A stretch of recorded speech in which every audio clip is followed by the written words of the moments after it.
Guys, ये तो आप जानते हैं कि रुपया इंडिया की करेंसी है, डॉलर यूएस की और युआन चीन की। लेकिन 2009 में एक ऐसी करेंसी आई जिस पे किसी भी देश का कोई हक नहीं था।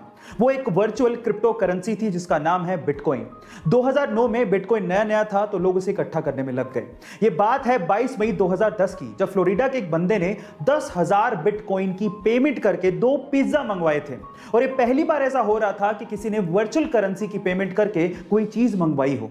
तब 2010 में 10,000 बिटकॉइन की कीमत मात्र $41 थी। लेकिन आज 11 साल बाद 10,000 बिटकॉइन की कीमत सुन के आप लोगों के होश फाख्ता हो जाएंगे।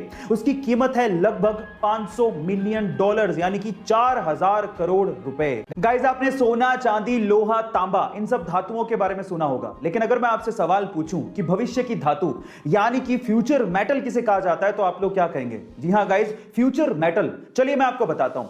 फ्यूचर मेटल यानी कि भविष्य की धातु कहा जाता है टाइटेनियम को। और उसके पीछे का रीजन यह है कि टाइटेनियम स्टील के जितना स्ट्रॉन्ग है, लेकिन मजे की बात यह है कि स्टील से 45% तक हल्का है। इसके अलावा इस पे जंग भी नहीं लगती है। और सबसे बढ़िया बात यह है कि अर्थ पे नोवा सबसे ज्यादा पाए जाने वाला धातु है।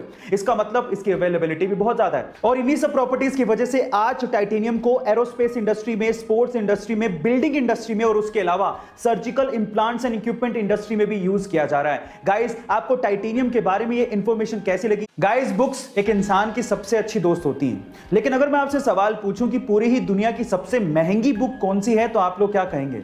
चलिए मैं आपको इसका जवाब देता हूं।